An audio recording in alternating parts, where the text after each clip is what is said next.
조선, 메마르고 척박한 땅. 그 누구도 알지 못했고 그 누구도 들어올 수 없었던 땅.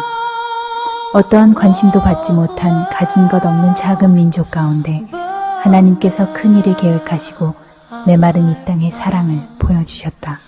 Was blind, but now I see.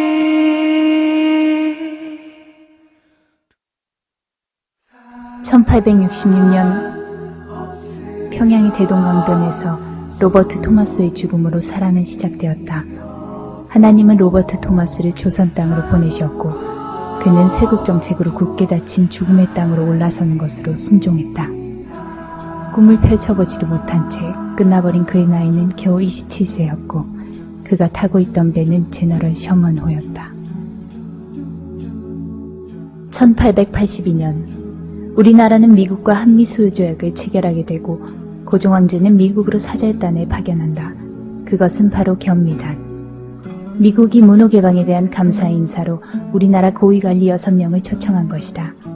겸미단 일행은 갓을 쓰고 도포자락을 펄럭이며 미대륙 횡단열차에 올라탄다. 그 모습을 처음 본 미국 사람들 역시 쑥덕거리며 비웃는다. 그 가운데 함께 기차에 타고 있던 가우처 목사는 겸미단의 모습을 보고 조선이라는 나라를 마음에 품게 된다.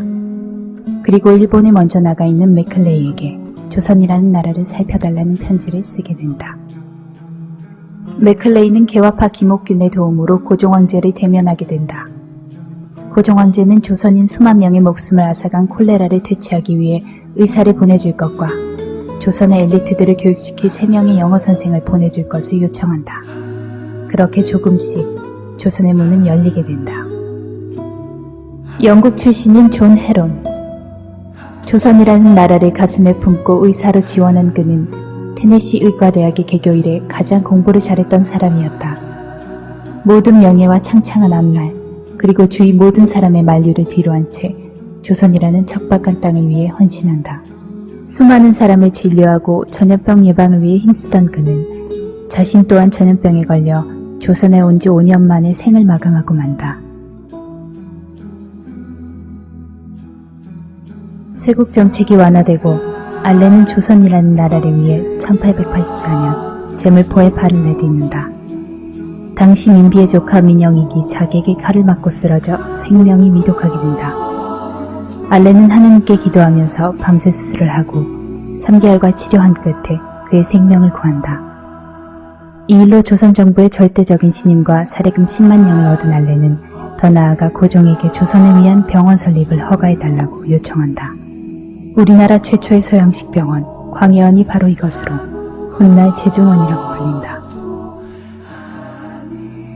언더우드와 함께 조선 땅을 밟은 아펜젤러는 1886년 정부의 정식 인가를 받은 한국 역사상 최초의 근대식 교육기관인 배지학당을 설립한다.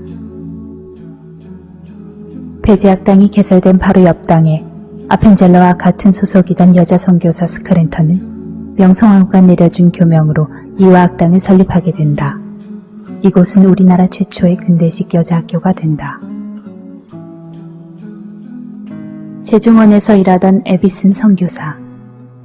에비슨은 너무 좁고 열악한 병원 때문에 걱정을 하며 본국으로 돌아간다. 그리고 본국에서 조선의 큰 병원을 세우기 위해 다방면으로 노력한다.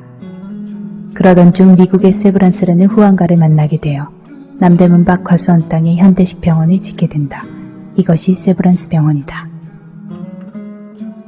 후에 에비스는 언더우드 선교사로부터 시작된 연희 전문학교와 세브란스 의대를 합병하여 연세라는 이름의 학교를 세우게 된다. 바로 지금의 연세대학이다. 1962년에는 미국의 지원과 선교단체의 후원을 받아 지금의 연세대학교 자리인 신촌으로 옮기게 된다. 로제타 홀. 그녀는 1890년부터 44년간 이 땅을 위해 헌신했다. 사랑하는 남편 제임스 홀과 사랑하는 딸 에디스를 조선 땅에서 잃지만 쓰라린 고통을 삼키고 슬픔을 뒤로한 채 조선을 위해 더욱 열정의 삶을 산다. 남편을 기념하는 기울병원과 여자 환자들을 위한 광의여원을 세웠으며 딸 에디스를 생각하며 우리나라 최초의 소아과 병동을 만들기도 한다. 또한 그녀는 우리나라 최초의 맹인학교와 농아학교를 설립하고 그녀의 나이 84세로 남편의 묘옆에 묻힐 때까지 이 땅에서 한평생을 헌신하였다.